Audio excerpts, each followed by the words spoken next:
Lindsay, tell me what makes the word brand resonate for you. What does it conjure for you?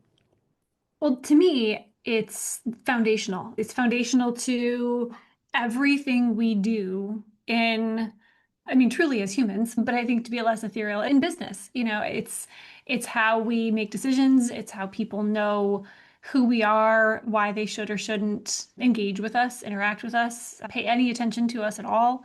That includes potential customers, that includes investors, that includes talented individuals who may consider being a part of your team. And brand is so much more than what so many people give it credit for. To me, it's not a thing, it's the thing. Martians landed. Yes. Wearing Prada suits. Yes. Drinking Henry's seltzer. Yes. Chewing juicy fruit. Yes, and? Your branding here. Yes, brand. Your message here. Yes, and? A verse about Yes. your product here. Yes. I'm Hersh Redmond. Yes, and? I'm a message therapist. Yes. And I have a podcast. Yes, brand. That's right, that's it. Yes. We'll help you fix the world. Yes. Or your bottom line. All right. Your bottom line. Get it. I get it. Welcome to the Yes Brand Podcast. This is Lindsay Tjepkema. Lindsay is a three-time founder, a visionary B2B marketing leader. She really is. I wanted her to join us on this season because she has a unique take on as you can see already, the brand world, startups included. She founded the venture-backed SaaS startup Casted, the first podcast and video marketing platform for B2B brands. And as CEO, she led the company to a lot of rapid growth. Clients included IBM, you might have heard of them, HubSpot, Salesforce, might have heard of them. Now, as the founder of Human Brands Win, which is another thing that resonates for me, she helps founders build authentic breakthrough brands. We're going to talk about the word authentic because it comes up almost every interview now, and that's a good thing. I like that people want to be authentic. But in the way that we're talking about it, Lindsay, it's like we have to almost invent a new word because there's it's genuineness, it's veracity or sincerity, all those words. But okay, so anyway, breakthrough brands, which is the trick, because in order to break through, you have to be real. She is, speaking of speaking and having a lot of platforms, she's spoken at South by Southwest, Inbound, B2B Max, and more. And her insights have been in Forbes, Entrepreneur, NPR, TechCrunch, and now the Yes Brand Season 7 podcast, which is our continuous array of outstanding individuals going in depth, doing a deep dive into where really it's where brand begins, and then seeing how far we can take it. How far can we take the notion of what we share and what our message is? She's co-leader of the Women of Pavilion Community, and she's a passionate advocate for founders defining success on their own terms. She's coming to us from just outside of Boston. And you and your husband have 3 sons, is that correct? It's true. Yes. Yes. They're my That favorite is, humans. yes. And that is another piece that I'm interested to ask you about, only because I also have kids, sons and daughters. And I've been thinking a lot lately about whether or not they should follow me in some way into my business. Like, because I don't know that, if I were going to create and this will apply to you as well, if you could clone yourself or you could clone what you do and canonize what you do or package it as a process and say, yeah, this is the Lindsay Tjepkema, process, right? Would you do that and just market that and let that be your legacy, so to speak? Or would you want one of your sons or someone to carry it forward in some way? Oh man, that's a lot. There's a lot there, Hersh. I Yeah, think there is. my kids, I don't know. I just want them to do whatever they want to do. Like one of them, they're so different from each other and different from me. Like one of them wants to be a pilot. Like I don't know if you can get a whole lot more different from building personal brands and like flying airplanes, but and the other two are they're younger, they're twins and they're 11 and they just don't know yet. Like one's super into basketball, the other one just loves to be outside. So I don't know. I don't know about putting that on them. If they wanted Yeah. to, sure, I teach them everything I know and they would go duplicate it in a heartbeat. But and grow it to be something more than ever. But I think the other side of that, like taking everything that I've learned and done and trying to put it into something that's teachable or scalable. Like I have tried to do that. I actually have this approach to decision making called thinking brave, which definitely applies to building brands, absolutely, and to not only building brands, but to growing a company or a human or an initiative in alignment with that brand once you determine what it is. And yeah, I try to use it with my kids sometimes as they start to approach some of those big decisions. But yeah, I think that's a lot of life at this stage is reflecting and saying, okay, how did I do that? And how can I repackage it? Like that was a good thing. How can I repackage this so that Yeah. somebody else can use it too? Yeah. Yeah. And I think you hit on something, which is sometimes something starts with a business application and it ends up, being useful beyond that. Absolutely. Yes. Like I started the Yes brand thing was based on the Yes and rule of improv. It kind of fit in with brands, but now I'm leaning into the Yes part, which is the positivity part, because I think that that's like a huge kind of life model, not Yeah. just a business model. To be positive and oh right, yeah, that's right. Your Yes tattoo. Yeah. So I'm with you there. That's right, I know. And I have a Yes brand bracelet that my daughter made, but I'm not wearing it right now. Maybe I have it. No. But anyway, yeah, that it started as just, work. And now Mhm. it becomes, I think, part of my mindset. Just to build and not take down Right. stuff. What's a thing that that you have started with in business that has really become so entwined with your fabric of your being that you feel like it's incredibly meaningful?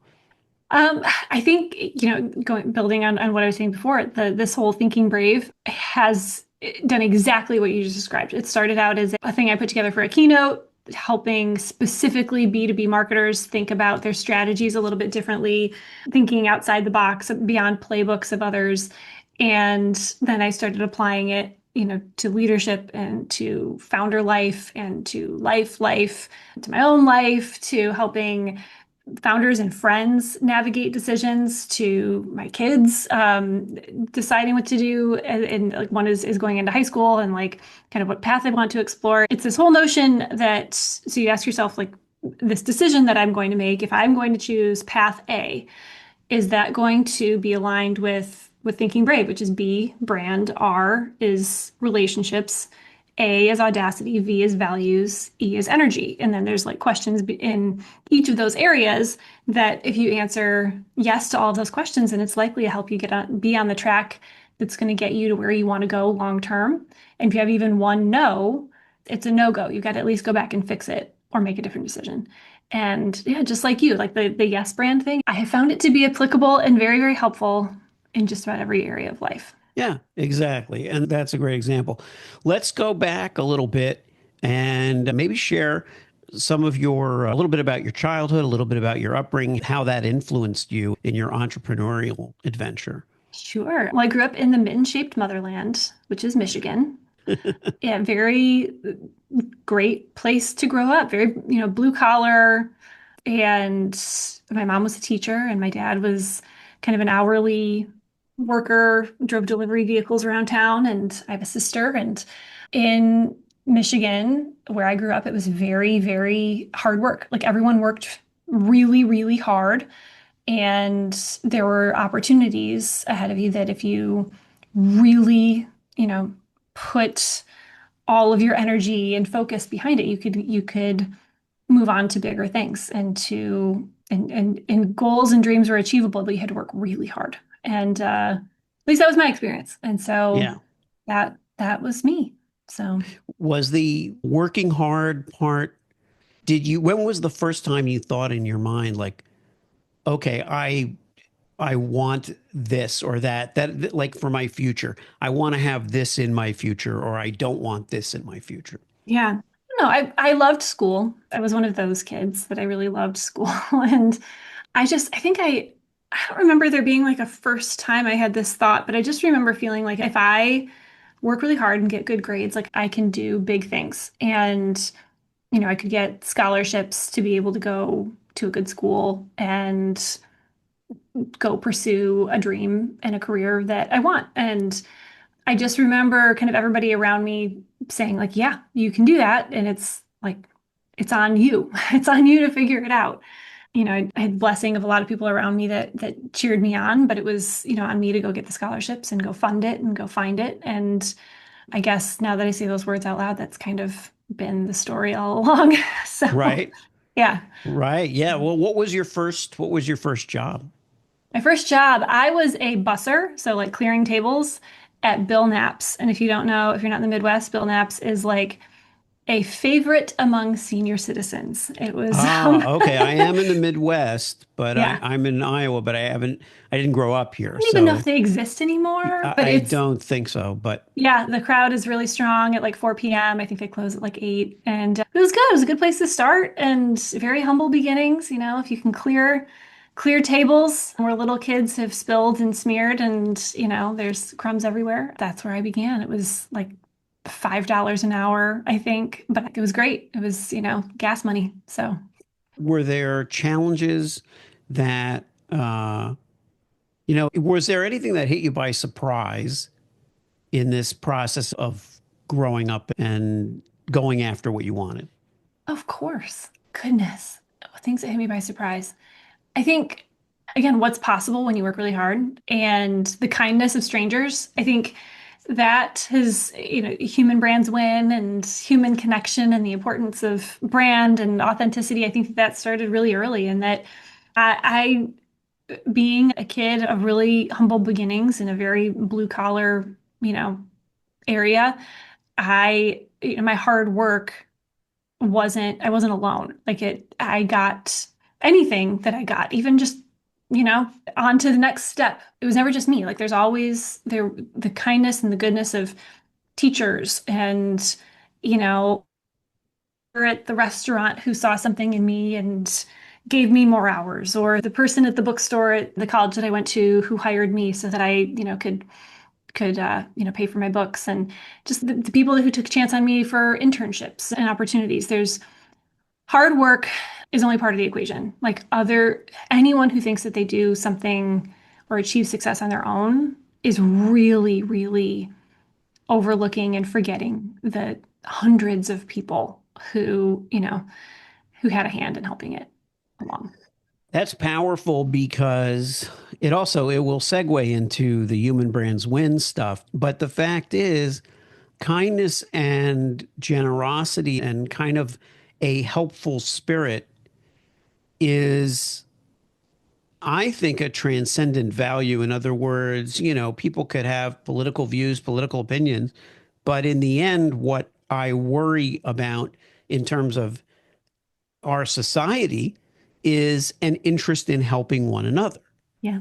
So if we have that, because that's what I thought about too when I was younger, all the people who would be just nice enough to talk to me, Yeah. take a meeting with me, tell me something to fix, that I wouldn't just had not have known, you Open know. a door for you. Yeah.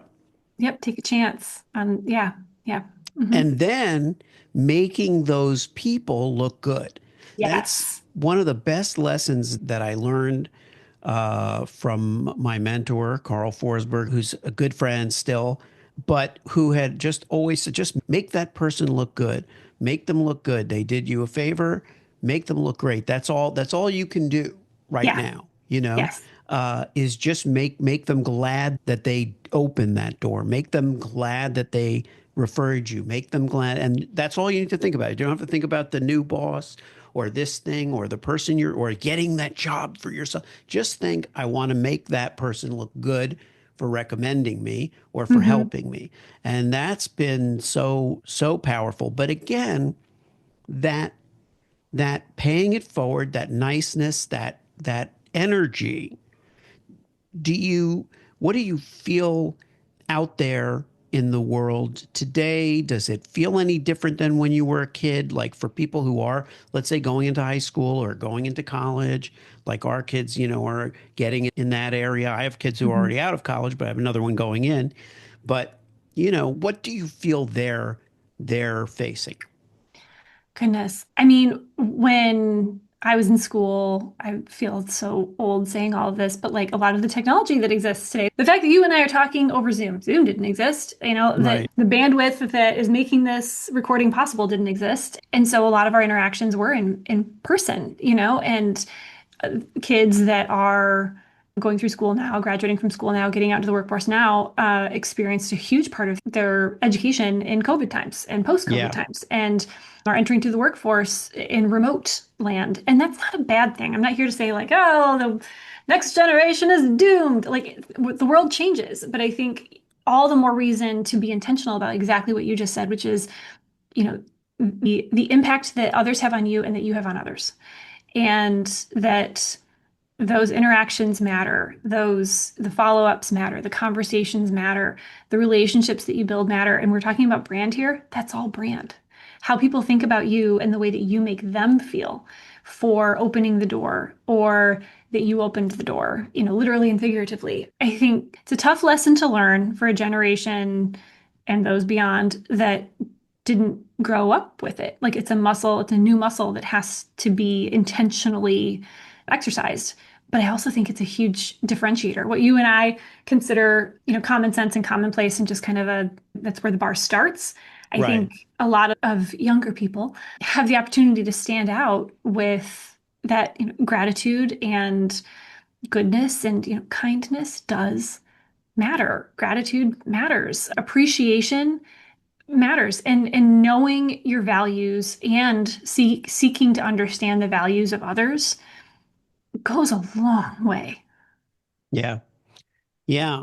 And I think it's a nice counterweight to, this era that we're coming out of, maybe of, this faux authenticity, right? This kind of Instagram, this insta ready, like illusion of perfection and Right. all of that stuff. All those easy to fit in a square, image lies that unfortunately we as adults and kids, impressionable people, anyone who's impressionable, which is a lot of people, Yeah. would look at this view and say, "Oh, I have to aspire to that." Hmm. But it's much more important and useful to aspire to the stuff we're talking about, which are actual values, not visuals, right?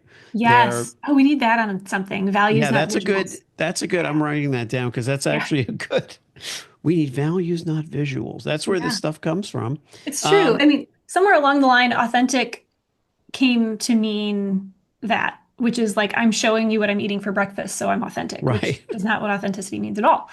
Right. Yeah. Right. It's a replica or it's a kind of a representation of what we would like to convey, which is the opposite of what Right. a real brand really is. So human brands win. Where did that come from? Like where did the name come from and where did the business come from? Yeah, it's funny. I don't actually really love it as the name of a business because it's kind of a clunky long title, but I couldn't not call my business that, if that makes any sense, Hmm. because I found myself saying it all the time. I would be having conversations like these, and I would say something along the lines of, and I've been saying this for so many years, long before, I mean, AI has been around for a very long time, but long before this big wave of AI came upon us. And it's that regardless of the technology that emerges, the advancements that come along, political things that are happening in the world, macroeconomy, microeconomy, the climate of the market, like regardless, the one thing that we all have, and that any business, any brand, any company has, that differentiates us all is us, is the actual humans within it, behind it, around it, and how we make connections with each other. That's the one thing that has been true for hundreds of years and will continue to be true. It's the people. And at the end of the day, it's the humans behind the brand, and the most human brands win. They always will. Yeah. And so that's where the actual words came from. And then the business came from me just wanting to do that. When I left Casted, which you mentioned earlier, I wanted to go from what I had become after 5 years as a startup CEO, which was my face was in financial models and I was working with board management and investor relations. And I wanted to get back to helping businesses grow through brand, which, as I just mentioned, I believe the best way to do that is by becoming more human, telling the Yeah. stories only you can tell and building the relationships that are going to make all the difference in the long run. And so that's what I aim to do. I love the title. I love the title because it just is plain. You may say it's long for a name of a company, but it's not really, because each one of those words is really important. And the thing that we're kind of talking about today, where we really click on, is this that there's that spark, this Mm. special thing, this magical thing that doesn't come from anything synthetic. And that word authentic, is fine, but there's a it's magic that is real. In other words, the beauty of humanity is that we're actually, then we could say, oh, it's like the Matrix and we're not really here. We're Right. here to the extent that anything can be here. Yeah. You know, Yep. This is what we got. this is what we got. We're here.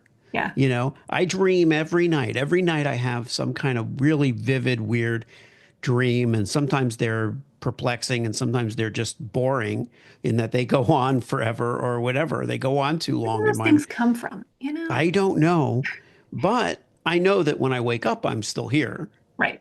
So Thank goodness. I'm in this place. Yeah. So, I go with what's logical. I go with science. I go with logic. So we're here. And we are the variable that is the most surprising. Yeah. We can do all kinds of things. We can have, kids amaze us. People with talent amaze us. We love to be amazed and we love to amaze others. I mean, that's an amazing thing in and of Mhm. itself. It's like Yeah. I love that you said Pinocchio the did. magic that is real. Like that sums it all Yeah. up. Yeah. Yeah. The magic that is real. I mean, Pinocchio didn't want to become a computer. He Yeah. wanted to become a real boy, Right. right? He Yeah. could have said, you know what? I just want to be I'd really love to be an AI, chatbot.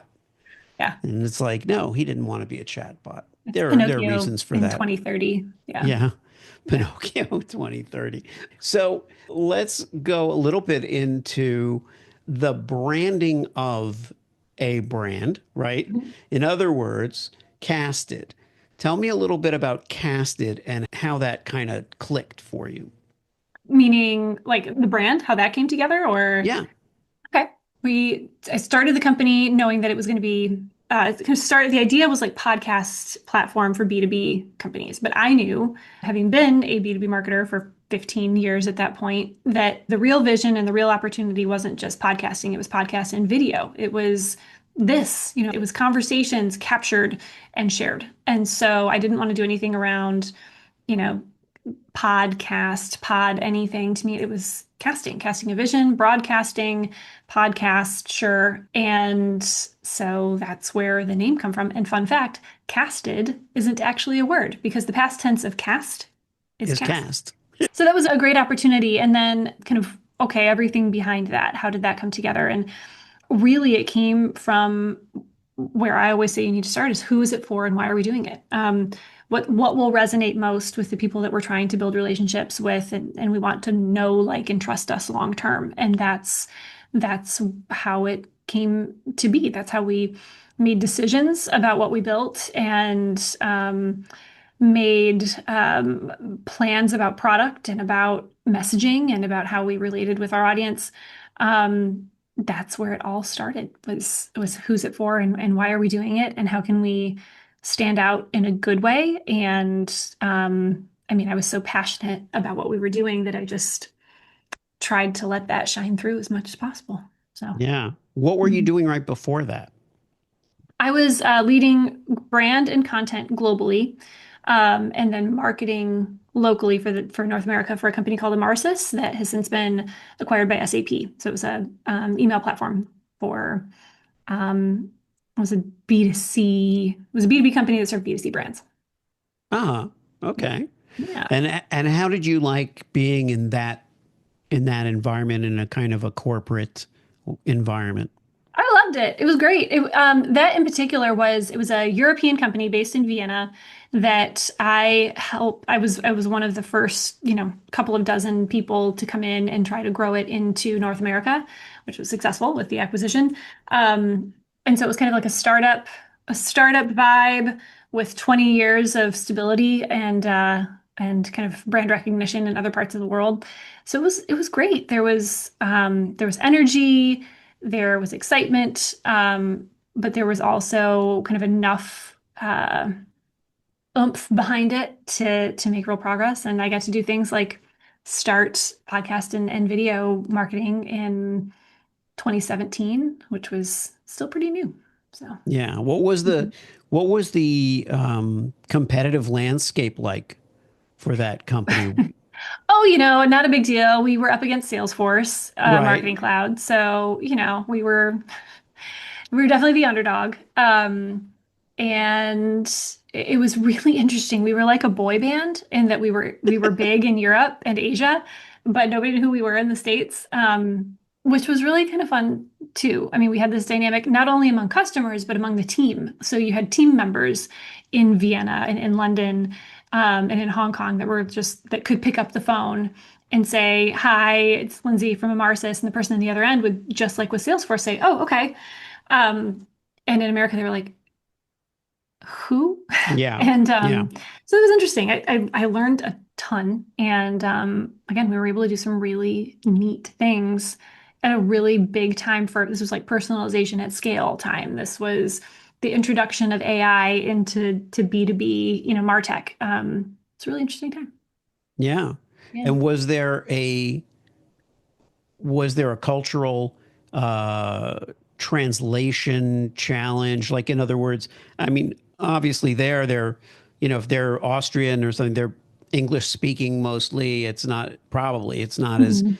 not as challenging as it might be in Asia or Right. some other places where there could very well be a communication challenge. Yes. But what was it culturally?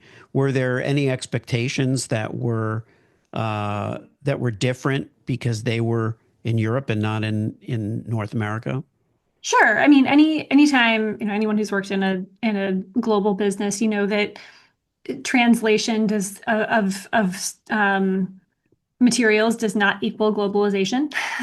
Those two Yeah, things are not the same thing. yeah, So we were, lucky enough to have people, even if it was a person in market, somewhere else, to actually kind of, I guess we would now say, vibe check the whatever it was we were doing. Like, does this land? Does this translate? Does not even just word for word, but like the entire initiative? Does this translate? Does this land? Does this make sense? Does it do what we want it to do? So again, that was a big learning. That's just for me, but for our team, I think that was really huge. But then also, um, within the team dynamics, how you work with each other. I mean, brand works internally as well. And, um, what conversations look like, what communication looks like, what processes look like.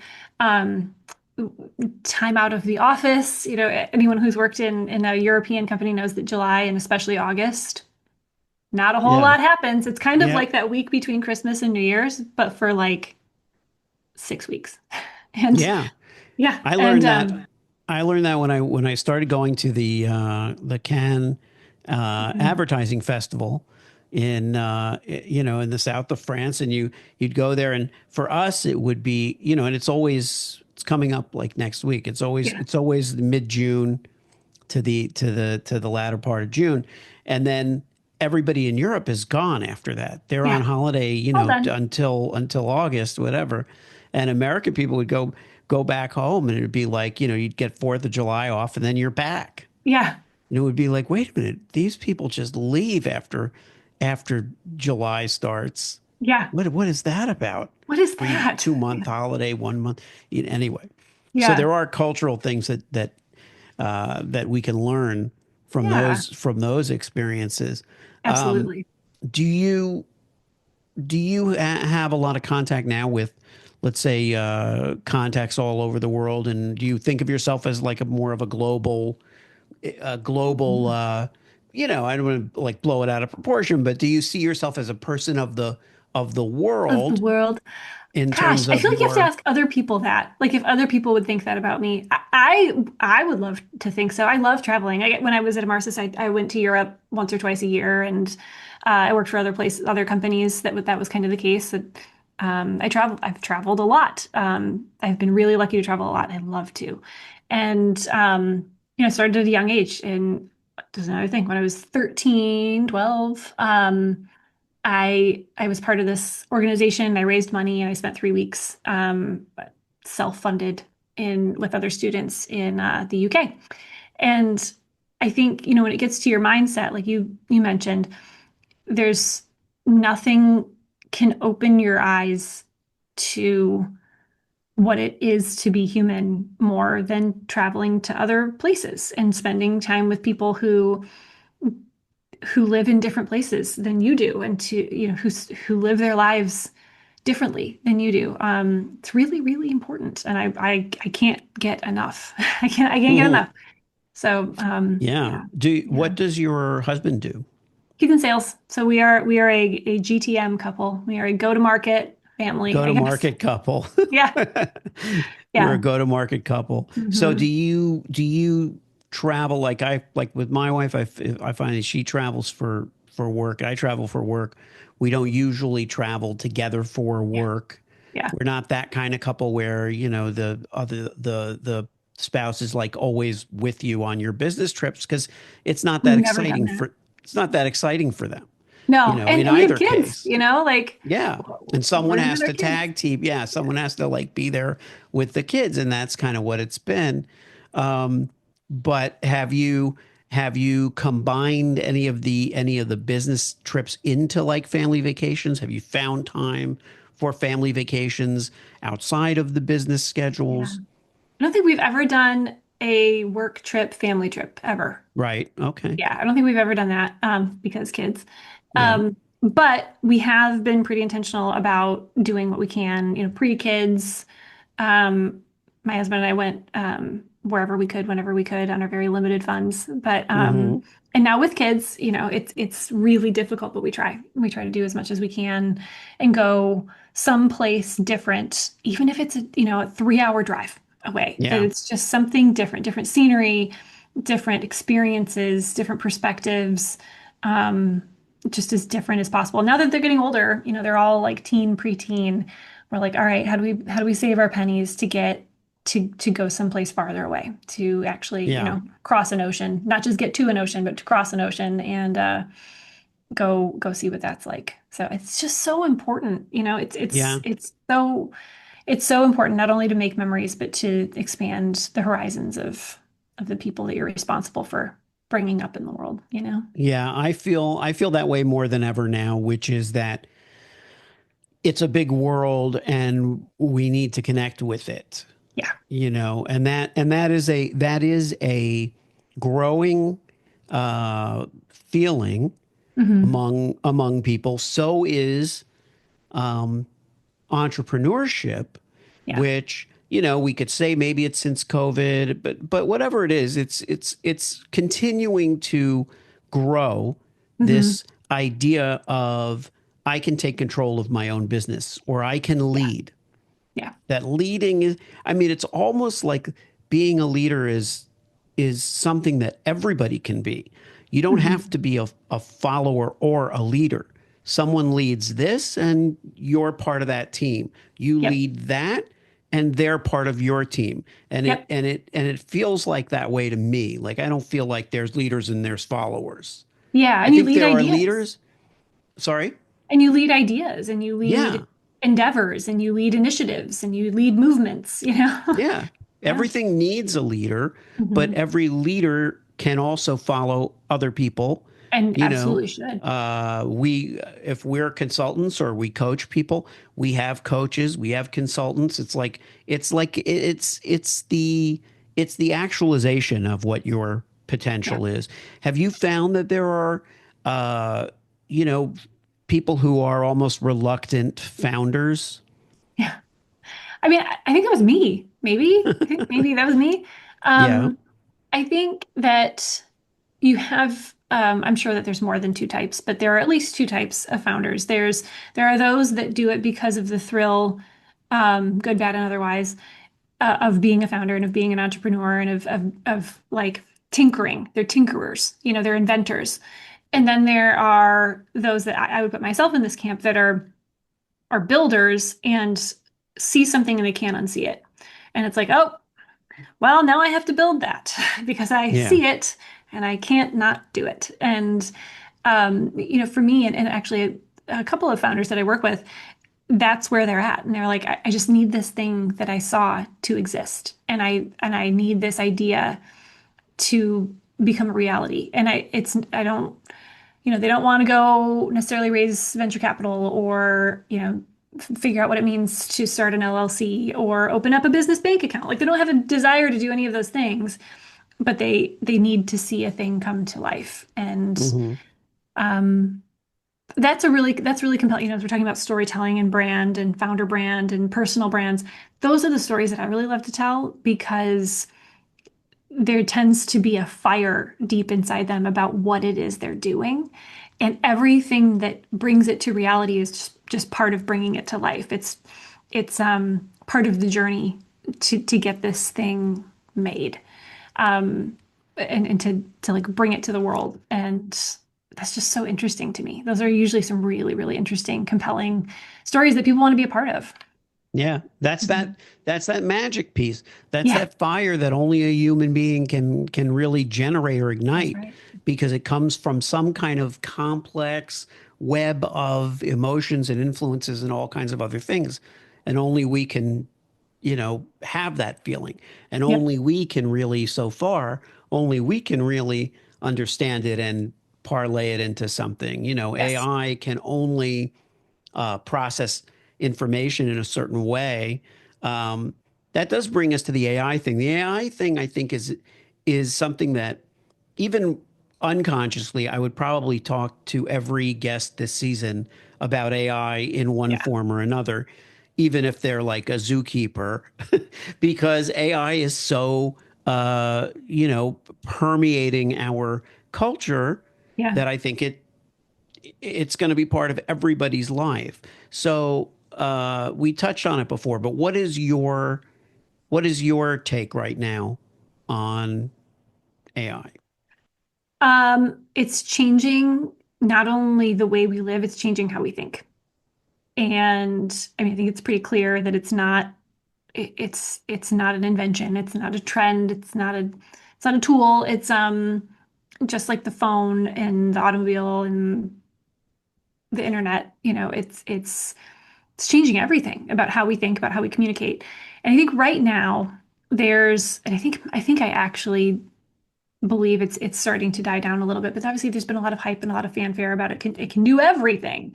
Just because it can doesn't mean that it should. I mean, you and I could have AI avatars having this conversation right now. We could have had AI script the whole thing and, given it our voices and our faces, and it could just be Right. having this conversation. Just because we can, should we? Like, it takes the real magic out of it. And what's the point in that? So Yeah. I think that AI is a beautiful, wonderful thing that I use a lot, all the time. I transcribe almost all of my meetings that I have, and I have AI remind me the things that I would otherwise forget. I have it take notes for me so that I can be fully present in the conversation as opposed to, like what do I need to take note of? I have it summarize things for me so that I can go do more I can go maximize those conversations that I'm having for lots of different things, but I don't have it replace my creative thoughts. I have it help me be more creative. Like, why would I have AI create things for me when that's a big part of how I connect with other people? So, Yeah. That's right. Because you're to be a creator is the biggest gig, right? yeah, So why I would like AI to pick out my clothes for me. Is yeah, like a thing that like right now it was a little chillier today than I would have liked. So I put on a long sleeve shirt, but I have way too many black shirts. I have way too many dark shirts. But I also am not great with color. Like I'm not like I have some color blindness that's Mhm. hereditary where you see a little red and everything and it messes up greens and purples and things like that. So I'm like, Sure. okay, well, I want to dress more colorfully or whatever it might be. I could have AI pick out my wardrobe Yeah. because that's like not something I want to do and that's not my brand to Mhm. really express myself through my wardrobe. Yeah. So, but it should have my voice and my mind when it picks these things out. But this conversation, I would not have wanted to leave Right. to AI. Um, Speaking of which, we're coming around to the maybe last 60 or 80 minutes of this. No, I'm kidding.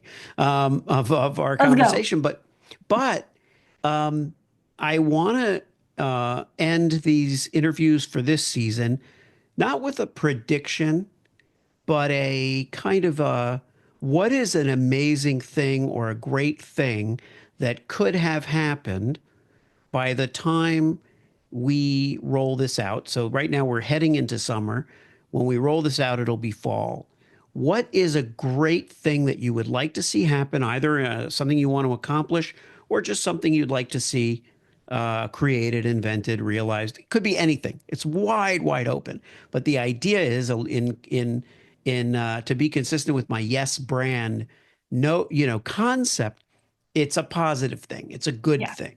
What Yeah. is a good thing that you would like to see happen by the fall?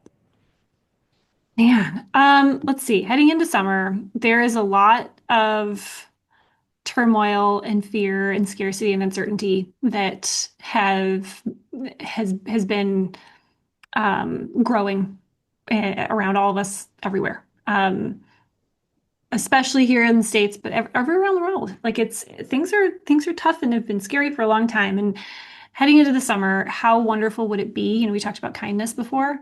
If something about the next few months between this conversation and when other people hear it, kindness started to grow, and there was some kind of movement, something that we could all feel that dispelled a lot of the hate and a lot of this fear and a lot of the scarcity and just started to help people feel more connected to each other and to goodness and to kindness and to helpfulness and realizing that we're more alike than we are different and that kindness matters.